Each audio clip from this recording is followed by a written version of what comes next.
You know what I really hate? Clickbait titles. When people use words like giant killer, endgame, game changer in the title, it kind of bothers me. Because when I click on the video and after I watch it, I'm like, really? Is that a giant killer?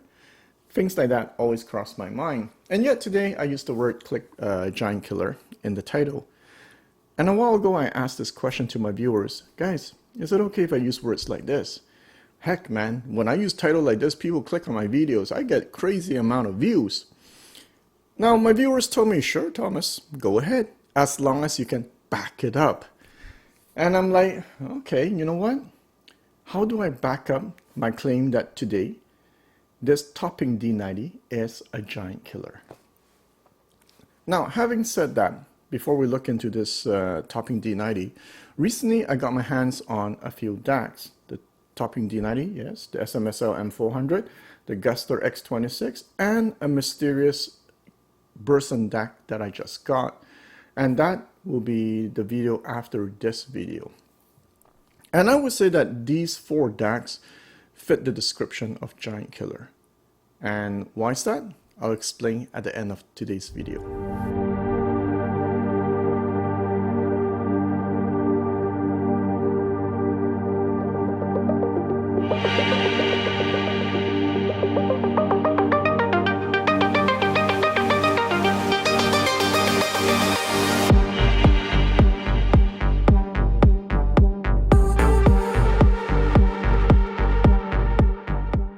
I actually get a lot of emails from different companies asking me to promote their website, their products frequently.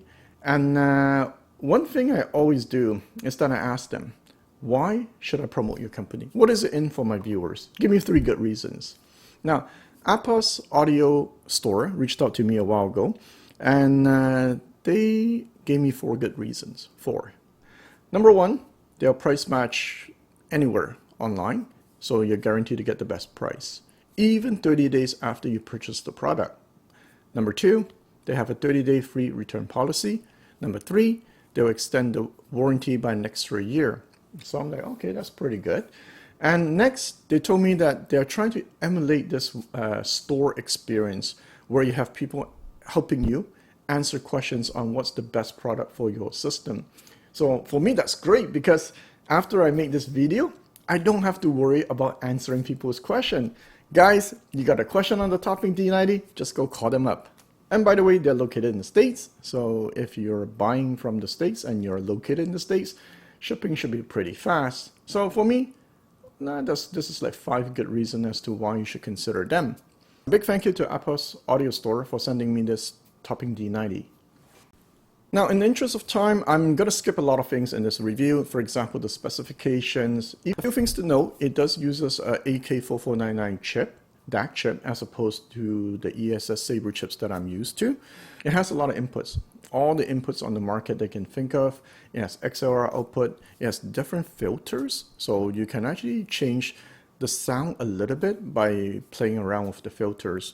Now, for those of you who actually own this unit, it's a good idea to read the manual because some stuff are not really obvious. For example, to put the DAC into DAC mode, apparently you have to hold on to the select button and power on at the same time. So a few things that you should be aware of.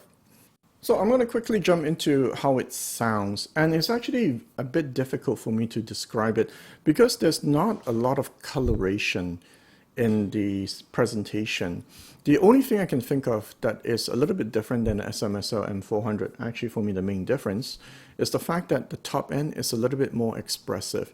Now, the SMSL, you can think of it as having a slight veil in front, a bit rolled off. That's why I call it a smooth DAC. While this one is opened up on top where it's more expressive, and it feels there's more clarity to it on the top end. For people who like detail, this is exactly what you're looking for. Now, when it comes to the mid-range, I would say there's no dip in the mid-range. There's a lot of meat on the bone, and once again, it has a very clear mid-range. The bass is strong. When it comes to bass definition, the sub-bass area, it has very good definition. Now, that is of course provided the rest of your system can keep up with it. I would say the main strength of this unit is the fact that it's very good at separating the high, mids, and low. very clear separation. So one way I can put it is of this DAC as a sushi, where the rice and the salmon, I mean, you can split it out easily. While the more entry-level other DACs that I've tried, they are more like fried rice, right? Everything's just mixed together. Overall, the DAC is fast and it's all about precision and clarity. So to explain why I call this a giant killer, I have to tell you a story.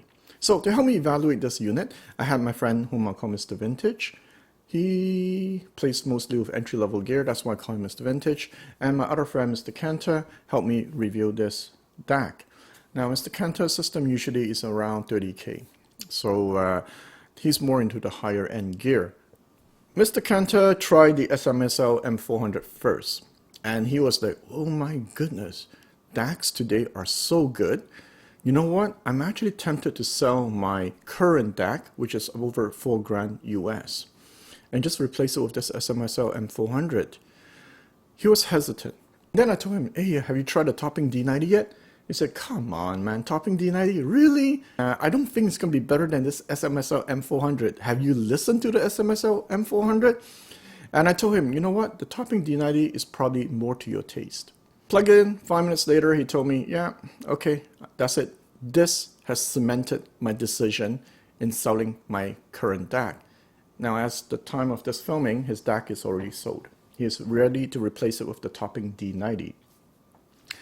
And we had a discussion about it. Why is it that this topping D90 can make him sell his high-end DAC?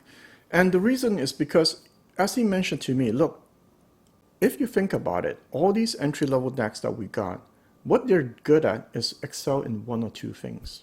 If you pit it against the topping D90, there's certain things that it will do better than the topping D90. For example, there's micro details. But if you think about it, it wins against the topping by a little bit only.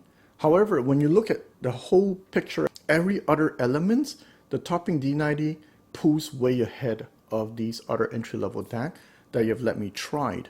So the overall picture is that the topping D90 outperforms the other entry-level DAC, even though if the other entry-level DAC performs better in a certain category.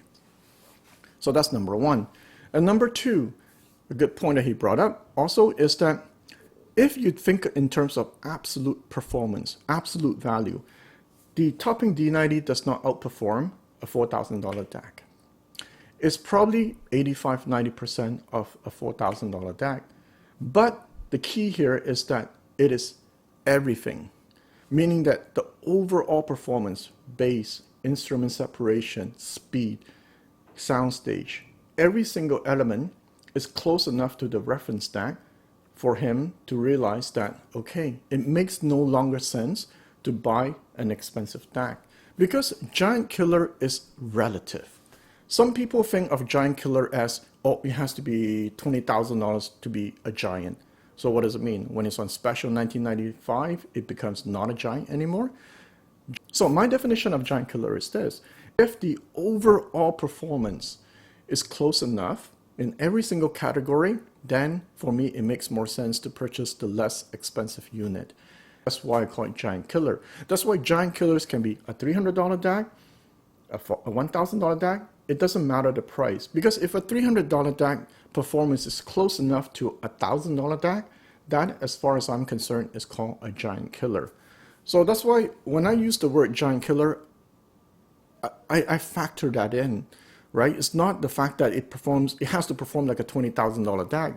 That's not how it works for me. Of course, we all define things differently, and for me, that's how I defined it.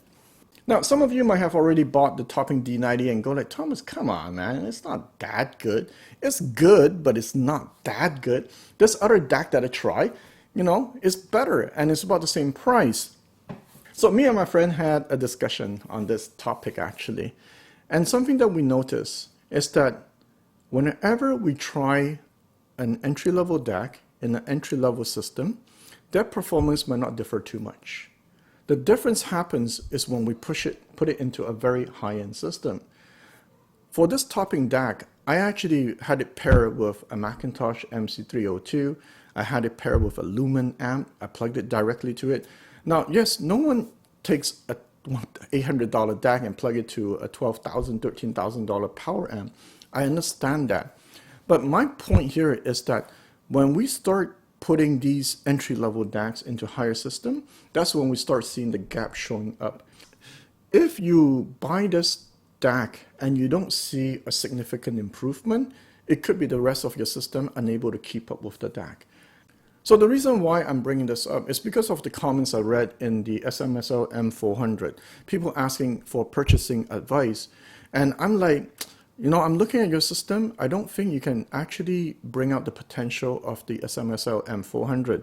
When the DAC is more expensive than your speaker, for me, it makes no sense. So I know that we all want to rush out and buy the best possible that we can afford, but I think it's also very important where you balance your budget, where you spend the money. But the good part is that if you buy the topping D90 and later on, let's say you got a raise, you won the lottery ticket and you upgrade your system, you don't have to worry about the topping D90 as your bottleneck.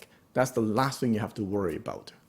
Now, for those of you who are about to rush out to go buy it, there's still something that you should consider.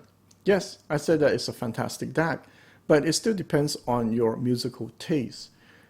For some people, maybe getting, let's say, a Schiit Bifrost 2 is a better solution because of their preference.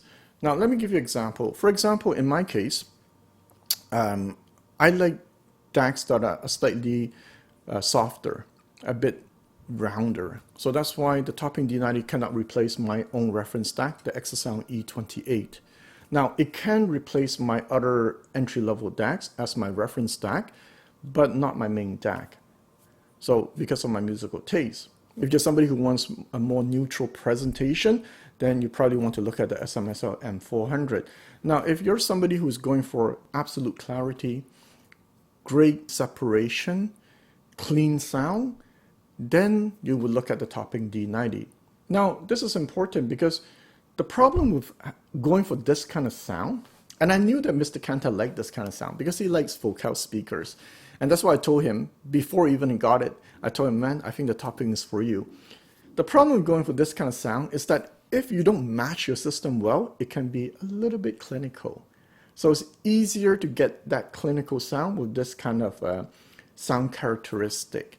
Now, of course, for people like us who play with a lot of matching, we can deal with it easily. But it's something that you should be considerate of when you decide to go for this DAC. What happens if it sounds a bit too clinical? In your current system, how are you going to deal with it? Don't know. Maybe you call Apos audio store and ask them to give you some suggestion. Maybe change the cables? I don't know. But something for you to consider.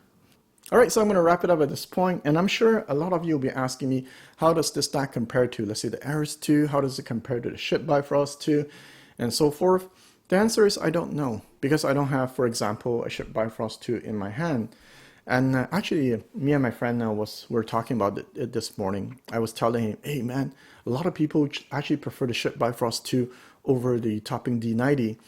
And he made a good point. He said that, yeah, sure, in the entry-level system, they might be neck to neck, or the Bifrost 2 might actually edge out a little bit for some people.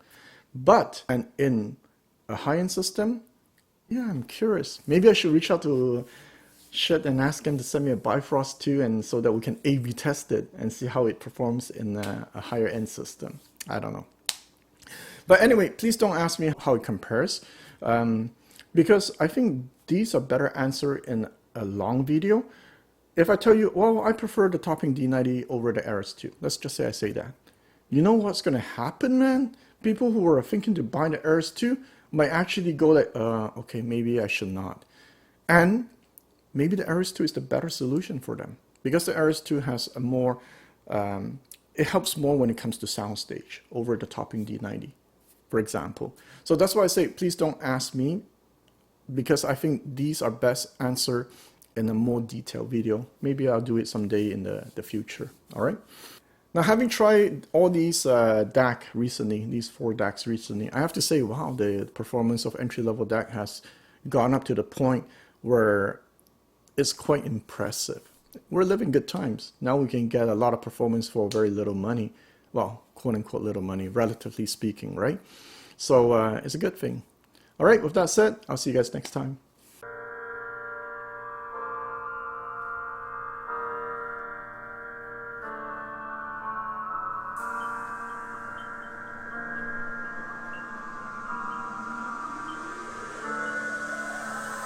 Eyes glow like two fires, movement so graceful. Wildcat in the jungle with dangerous claws. Movement she anticipates, a sight set on her prey. Like stars in the darkest night, crystallized, fascinating. If you wanna stay alive, if you don't wanna be her prey, don't stand in her way. Run, run, run away. Crystallize, crystallize, crystallize, watching her prey. Crystallize, crystallize, fascinate.